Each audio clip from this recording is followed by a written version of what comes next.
आज इस वीडियो में मैं आपको सितार की प्रारंभिक जो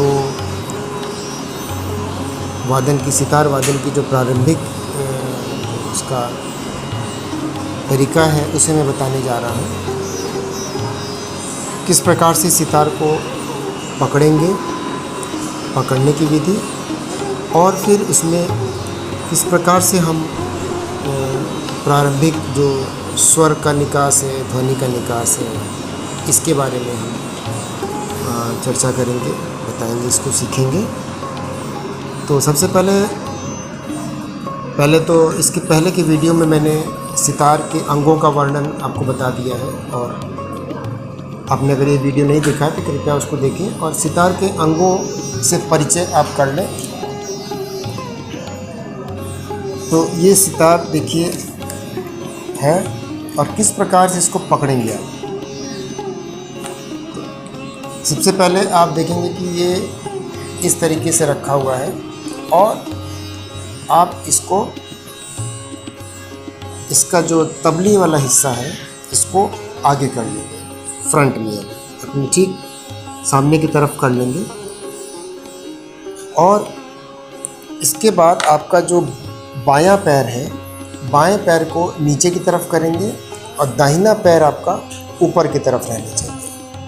यानी कि आप इस दाहिने पैर पर, बाएं पैर पर दाहिने पैर को आप चढ़ा लेंगे, और आपका ये दाहिना पैर, बायां पैर ये दाहिने पैर के नीचे आपका रहेगा। और इस प्रकार से आप सितार को उठा करके और इस पैर के ऊपर ऐसे रखेंगे, और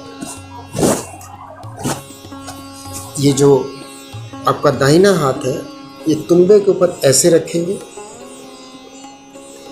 इस प्रकार से, और इससे तुम्बे को दबा लेंगे। यानी कि सितार आपका यहाँ से ये पैर के ऊपर रखा हुआ है इस तरीके से, और तुम्बे के ठीक ऊपर आप हाथ रखेंगे।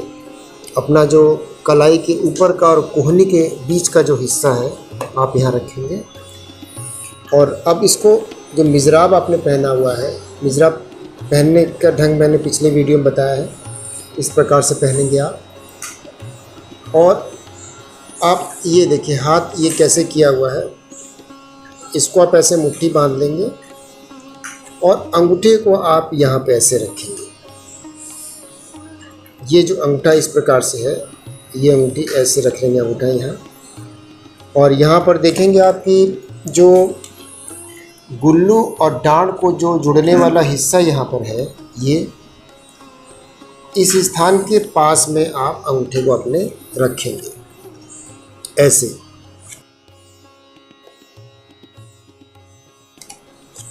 और अब हाथ को ऐसे खोलेंगे तो चारों उंगली आपकी ये खुली होनी चाहिए, एक साथ होनी चाहिए। और ये अब ऐसे खोलेंगे और इस तरीके से आपको मूवमेंट ये करना है।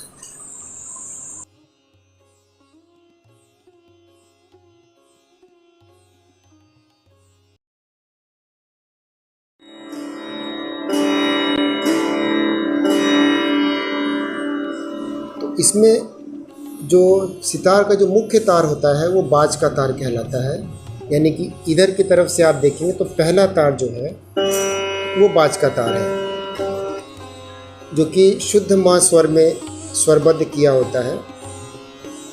और ठीक उसके बगल में जोड़ी का तार है, जो कि मंद्र सप्तक के षडज यानी सा स्वर में ट्यून होता है। उसके बगल में अति मंद्र सप्तक का पंचम स्वर है, क्योंकि ये पंडित रविशंकर जी के द्वारा जो सितार जिस स्टाइल में वो प्रयोग करते थे उसी स्टाइल का सितार है। तो इसमें यहाँ पे अति मंद्र है, और इसके पीछे ठीक अति मंद्र का सा है, और फिर ये चिकारी है इसके ऊपर, जिसमें पंचम, मध्य सा और तार सा का तार है।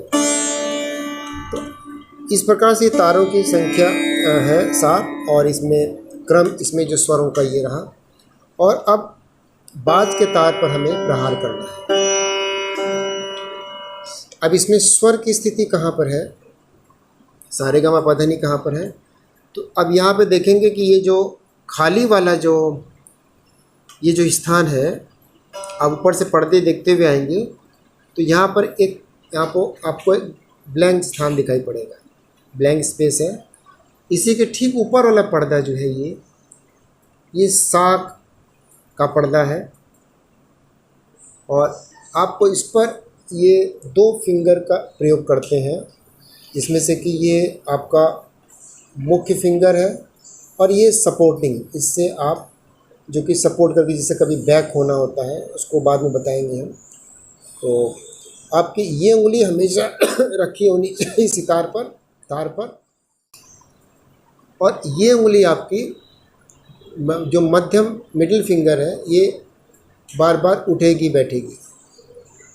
तो जहाँ पे जैसी ज़रूरत होगी उसकी टेक्निक के अनुसार उसको उठाएंगे बैठाएंगे। तो अब जैसे यहाँ पे तार को कहाँ पे रखेंगे, अब जहाँ पे ये मेरा फिंगर टच कर रही है ये हिस्सा, तो इसी हिस्से पर हम तार को रखेंगे, यानी ऐसे। और ये जो डांड है, डांड के ठीक पीछे की तरफ से हम अंगूठा लगाएंगे और ये हिस्सा तार पर रहेगा, पर्दे के ऊपर दबाएंगे तार को, और ये हिस्सा डांड के पीछे रहेगा, और ये हिस्सा डांड को स्पर्श नहीं करना इस हिस्से को, ये आपको ध्यान देना है। या देखें कि ये हिस्सा इस तरीके से ये जगह इसकी ब्लैंक रहनी है।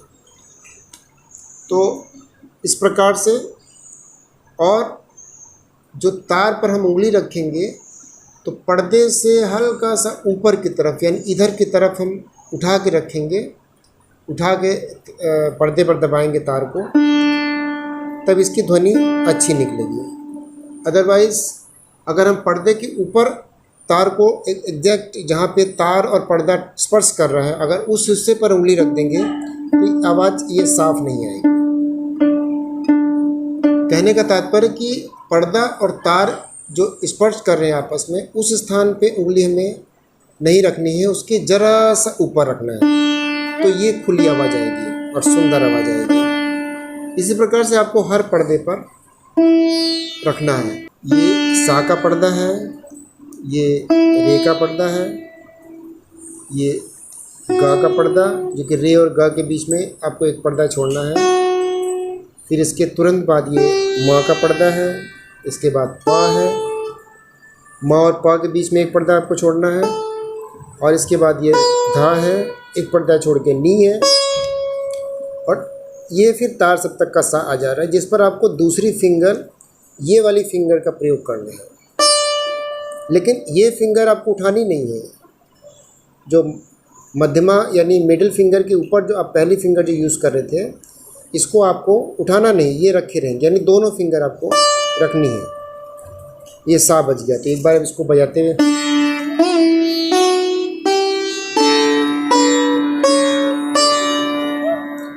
और इसी तरीके से आप वापस जाएंगे सा,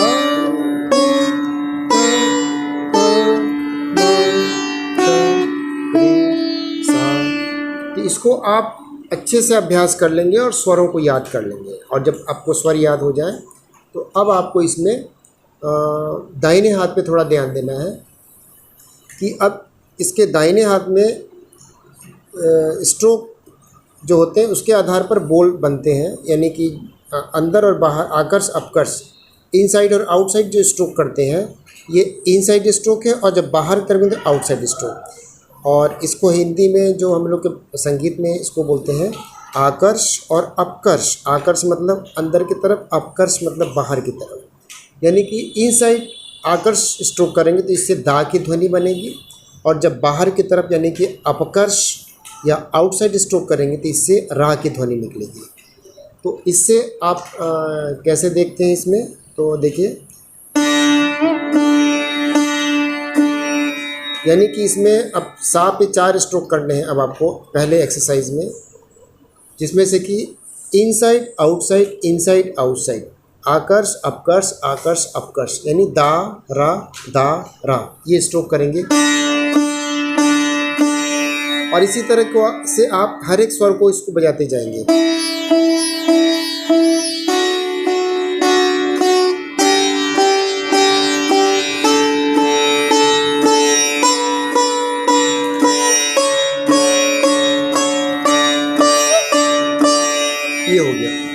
और यहाँ पे ध्यान देना कि आपको ये दूसरी मिडिल फिंगर लगानी है सा पर, क्योंकि इसमें एक इसका नियम है कि जहाँ से आपको बैक होना होता है, यानी कि अगर आप सारे गारे सा अगर बजाना है तो यानी ग से आपको बैक होना है, आपका लास्ट स्वर ग है तो ग पे ये फिंगर लग जाएगी। कहने का मतलब कि जो आपका जाने आरोह में जो अंतिम स्वर होगा उसके बाद अवरोह बजाना है तो वहीं पर आपको मिडिल फिंगर का प्रयोग करना है। तो ये एक्सरसाइज आप इस तरीके से प्रैक्टिस कर डालेंगे, सा सा रे रे दारा दारा दारा दारा दाहिने हाथ में, और बाएं हाथ में आपको ये 4-4 स्वर, एक एक स्वर को 4-4 बार लेना है। ये हो गया पहला एक्सरसाइज। इसके बाद इसकी दूसरी एक्सरसाइज आपकी होगी जिसमें आप 3-3 स्वर लेंगे और दाहिने हाथ में दा रा दा बजाना है और एक चिकारी बजानी है। अब दाहिने हाथ में आपको क्या एक्सरसाइज है, फिंगर की क्या पोजीशन है, सारे ग 3 स्वर बजाने हैं, उसके बाद रे गा मा गा मा पा मा पा धा। ये एक्सरसाइज आप याद करेंगे, इसको किस प्रकार से बोल करके उसको लय में प्रैक्टिस कर लेंगे तो बजाने में आसानी होगी। अब इसमें देखेंगे कैसे फिंगर की पोजीशन, उंगली की क्या स्थिति है इसमें। तो सारे गा में से सा रे इससे बजेंगे और गा पर ये उंगली लगेगी, क्योंकि सारे गा के बाद अब आपको रेगा माँ बजाना है तो रे यानी बैक होना है, तो बैक होने के लिए ये फिंगर आप यूज़ करेंगे, यानी सा रे गा। अब ये बैक हो रहे हैं तो यानी कि ये फिंगर आप लगाएंगे। अब आगे बजाना है आपको रेगा माँ, फिर बैक होना है, यानी कि हर एक 3 स्वर में आपको तीसरे स्वर पर ये उंगली का प्रयोग करना है। जैसे देखिए सा रे गा, चिकारी रे गा मा गा मा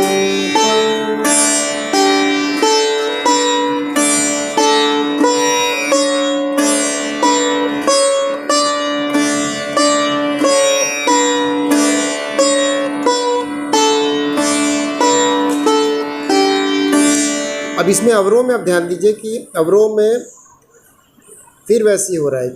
अवरोह में उल्टा हो गया कि अवरोह में पहले स्वर पर हम इस उंगली को यूज़ कर रहे हैं। एक बार हमने कहा कि बैक होने के लिए, यानी बैक यहाँ से हो रहे हैं तो बैक में पहली उंगली ये रहेगी और 2 स्वर इससे बजेंगे, यानी कि सा नी धा, सा नी धा, और फिर मध्यमा उंगली को रखेंगे, क्योंकि 3 स्वरों में फिर पहला स्वर हमारा नी आ रहा है, नी धा पा में। अब धापा माँ बजाना है तो धापा माँ में पहला स्वर धा है तो धा पे मिडिल फिंगर, इसी को आप दोहराते जाएंगे।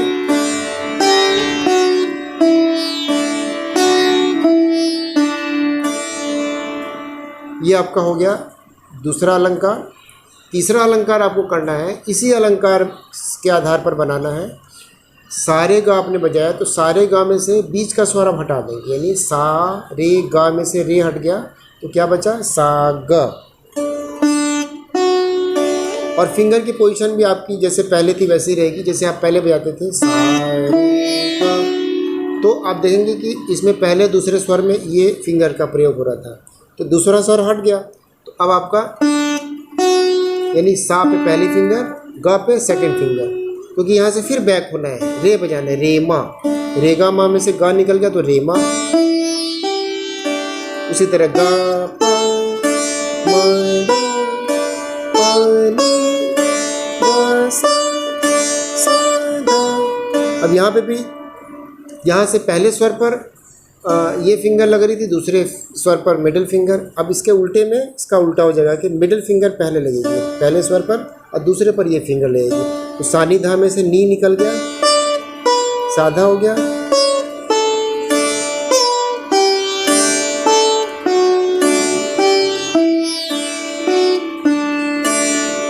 तो ये हो गया ये आपका तीसरा अलंकार। पहला अलंकार सा सा रे रे, हाथ में आपको दारा दारा बजाना है। और उसी तरीके से दूसरे अलंकार में सारेगा रेगा मा, इसमें आपको दारा दा हर 3 स्वर में दारा दा का प्रयोग करना है। फिर तीसरा अलंकार सागा रेमा, जिसमें दारा चिक, ये आपका दाहिने हाथ का स्ट्रोक होगा। और यहाँ पे आपका ये फिंगरिंग आपकी इस तरीके से आप इसको बजा करके, और इसको जो फाइनल आपकी पोजीशन बजाने की होगी उसमें लय एक बराबर होनी चाहिए, यानी कि वो लय टूटनी नहीं चाहिए, और आपका हाथ का रखाव दाहिने बाएं का जो संचालन है वो बहुत ही अच्छा सा हो जाना चाहिए, तभी आप अगले स्टेप में आएंगे, अगले एक्सरसाइज को फॉलो अप करेंगे। तो आज के इस वीडियो में हम इतना ही इसको बताएंगे, और इसके अगले फिर पार्ट में आगे का एक्सरसाइज और इसकी टेक्निक के बारे में चर्चा करेंगे।